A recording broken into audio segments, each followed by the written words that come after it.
Hello. What is up, everybody? If you saw my last video, you know I ordered a large format camera. So it's here. We're gonna chat about it while I unbox it. I just figured, why not? So, as I mentioned in the last video, I ordered this with minimal amount of information because I just wanted to get into wet plate, collodion process, and this kind of had everything you need to do it without, besides the chemicals and the actual plates. So it was kind of all here. The eBay seller was really reputable with a lot of different packages and kits. And so I was like, I'm just gonna dive in. It's a camera that's probably, I don't even know, we'll look it up, but probably 100 years old. So say it's not exactly what I need, or as I get more into it, I decide I want other things. I could resell it or upgrade different parts, we'll see. But I figured the big thing to do with so many things in life, like so many other things in life, is just to start. I always think that's a big deal. And I just didn't want to get hung up in thinking about way too much when I don't know that much. So there's a receipt here, for a list of everything that should be included. Okay, and some instructions, get to that later. Like I said, this came earlier today. I've been waiting until I had the chance to film this, so I haven't even got to see it.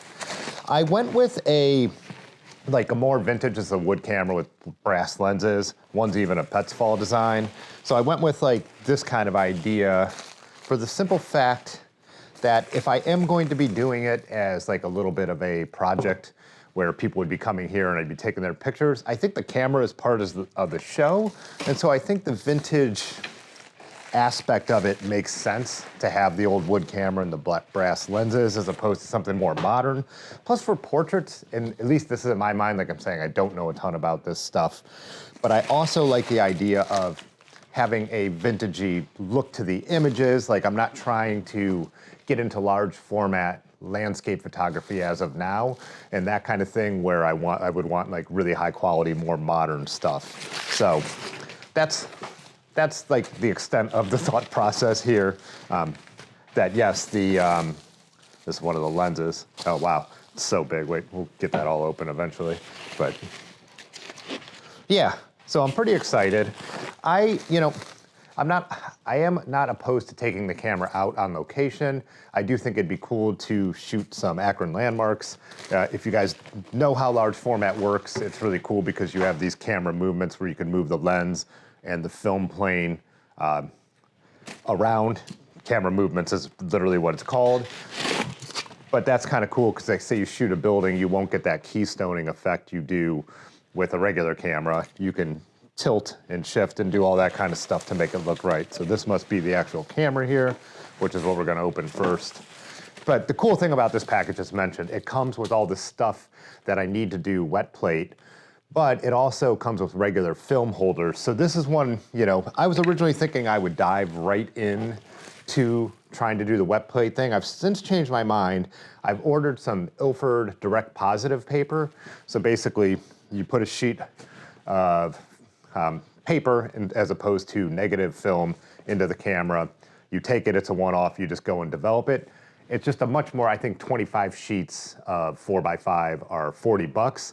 So just a much more cost-effective way to learn how to use the camera. There's a lot you can mess up with large format. Nothing is automated, you're doing everything automatic. So, from pulling a dark slide from the film holder to making sure you've then reclosed the lens after you've focused, just all these things that have to go right. I figured it doesn't make sense to introduce a whole factor of trying to learn a 1800s process where you're also pouring chemicals in real time and when you're doing wet plate, you have about 15 minutes from when you start coating a plate to actually finishing your development and all that. So yeah, I figured why don't we start a little simpler with a more simple process, and I know how to develop paper. I've done enlargements. It shouldn't be too different from that.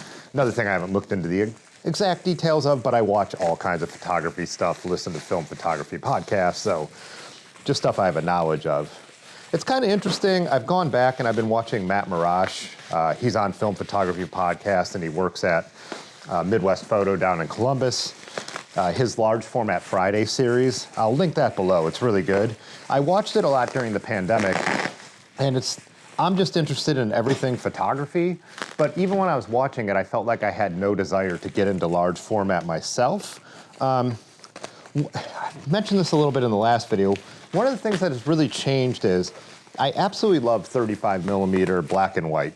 I love the process. I love the fact that I'm shooting in a certain way to develop it in a certain way, and then that would either be thinking down the road to what a print or a scan would look like. And I just kind of grew out of wanting to do the actual process. I miss shooting my film cameras because it's been a little while.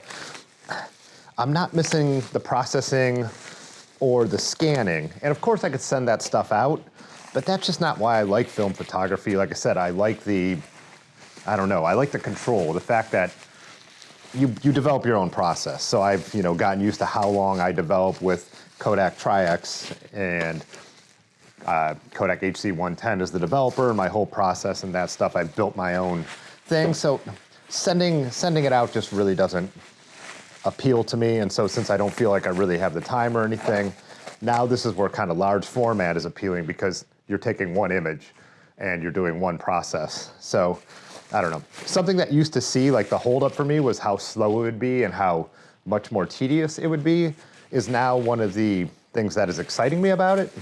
I also say, where did I just set my scissors? And like I said, I might take it on location, but the primary thing is also it being a studio thing for portraits and stuff like that, which is so different as well. So it'll be living in here, it could be developed here all in one go. I do shoot some color film over the years just to experiment with it, but black and white is really my passion, just because you just have so much control. When you're doing, and with large format even more so, since you're doing one image at a time, not only can you control the exposure and everything you do in camera, but you could plan to develop that one single image. When you shoot a roll of 35 or medium format 120, that, you're kind of locked in on the whole roll, no matter how things change while you're shooting it. So if you're shooting a roll in multiple situations, you have to kind of split the difference between everything you're doing. Ooh, this is pretty. This is a pretty camera. I know it's not in perfect shape. It's supposed to be in perfect working order, but not perfect cosmetic order. So I'll show close-ups of all this, what we're talking about. The camera's a Conley, by the way, and I have not done all the research on it, but yeah, first look, very cool. Yeah, this is a cool thing to own. Yeah, I will definitely, I'm not going to sit here and unfold it without knowing, all the little, what I should be doing with it. But let's take a look at the other lens that came with it. Yeah, one thing I've always thought interesting about like color film photography, you'll hear some people talk about how like the film process is more pure and it's a more pure form of photography. I absolutely disagree with that. Color film, like all has its own unique look. And when you use a certain color film, you're locked in with that. So say you bought a tungsten balanced color film for the kind of lighting I have in here right now. We're mostly doing natural, but there's a tungsten light there. Then you go shoot outside in daylight. That's not gonna be what the scene looked like. And color film is so much like that. There's so much interpretation to what kind of film you're using and how you're using it. Whereas digital color, I mean, it got its reputation early on because people were doing so much HDR and oversaturating everything and going crazy. But digital is so good now that with the camera I'm shooting on, I can make a scene look exactly like what it looked like to my eyes, whereas film doesn't do that. So yeah, I've always kind of laughed at the idea that like film is some pure form of photography. I actually don't agree with that. And this process I'm planning to do, it's not going to look like what you look like. That's the unique thing about it. That's what I think is going to be fun about it. But when you do wet plates, they're only sensitive to blue light. So like people with blue eyes, they'll be white basically in the photo. So yeah, it's a very different and a very unique looking process. So yeah, not at all what, I don't know, I don't buy what younger people are like, it's more pure and blah, blah, blah, and it's not digital. It's like, you could enjoy it for those reasons of whatever you want, but so this is the Petzval lens, I believe. These were like a real big deal when they came out because lenses were just kind of polished down by experienced artisans, and this was the first time that there was a mathematical formula, and there's also elements in the lens that correct for things, so like astigmatism and all that. So sliding aperture, I could see here, yeah. These allowed also way more light, I think 22 times more light than the lenses that were available at the time. They were able to have wider apertures, so shallower depth of field, just, yeah, much upgraded design, which is now archaic, but wow, this is a beautiful thing. There's definitely some minor scratches and cracks here, but I'm guessing it wouldn't make a difference in the process we would be doing. So yeah, let's see what else we have here. I know there's supposed to be the stuff that goes for drying racks and wet plate and all that. Anyways. Yeah, well, I'm still talking too. Yesterday I took out a lens, vintage Minolta lens on my Canon R8. I have the adapter for that, and I kind of love messing with those old lenses. I tried one that I hadn't really used digitally before and only used on film a little bit. It's a 50mm 1.4 MD, so later, I always like to use the very 60s and like 70s lens. They have like a lot of character. This one I was actually really impressed with for its quality. Like the colors looked really good. The fall off for the out of focus areas was beautiful. I'll throw a couple of those photos on screen right now. It was obviously like really nice light at the time too, but something I'm definitely gonna take out a few more times and probably shoot a few rolls of film with if I get back into it. So this is the drying rack where you put your tin types in or your glass plates to dry, which is cool. This guy had packaged all that. Like some of that stuff is new and you know, he had bought it, so like the whole idea is that you could get started on wet plate right away with this kit. So yeah, then I also took out a very vintage 200mm lens that I've never used, an actual rocker, Minolta branded one. So all the long lenses I've used that are Minolta have been like, have third party or more modern. And at first when I was shooting it, I thought I wasn't getting anything good. I thought I wasn't liking the colors. But then when I went back with just even a small amount of editing, it looked really, really nice. Definitely a difference between the MD and the MC lines. The later lenses definitely have the more upgraded coatings and almost getting to that modern level coloring and contrast rendering. I found that really surprising when I was getting more and more into photography. I didn't realize lenses could affect color that much. You just kind of don't think about it, but they really, really do. I believe this is what you will use to, so in the wet plate process, you'll dump collodion on the plate, and then you need to sensitize it in silver nitrate. So the silver nitrate bath will be in here. You'll lower the plate in, and then 3 minutes to sensitize the plate before you take it out, and then the clock is ticking on when you need to get everything developed. So what he has here is it's a wood case, and again, I can show some close-ups, but it's coated, so it looks cool, but oh, it comes out. But it's coated with plexiglass. And the guy even said he would test all the tanks to make sure they were waterproof. So is this a plate holder or part of a plate holder? And again, like I said, I am not standing here to pretend to be an expert on any of this stuff. I am not. I have never shot large format in my life. Medium format is as big as I've done with my Mamiyas and an old Fuji. Yeah, I'm not even sure. I think this goes with other pieces, but it's the same size as the front, so yeah, I don't know.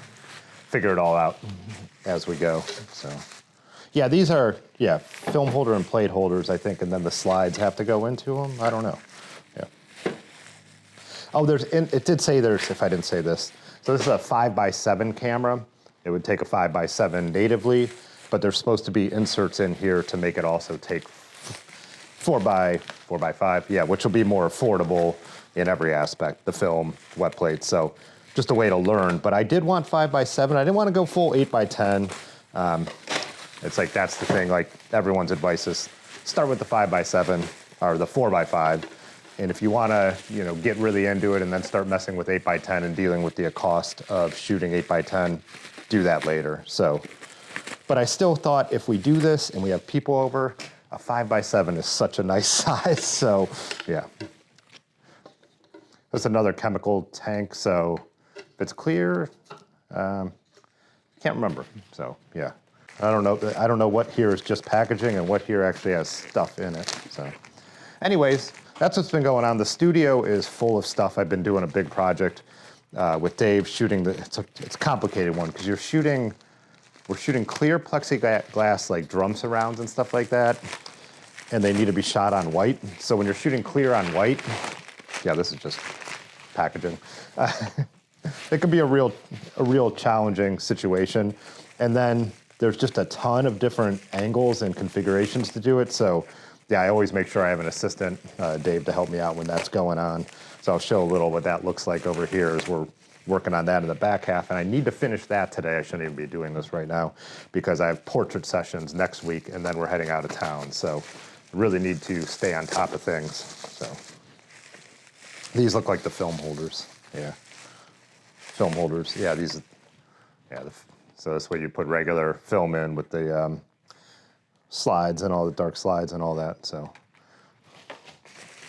I wonder if, yeah, one must be the 5, that's the 5x7, so this must be the 4x5. Yeah, a lot going on over here. I'm not sure when this project will actually get off the ground, even using the, like I said, the direct positive film to teach myself. It always all depend on my schedule, and like I said, there's already a little traveling planned.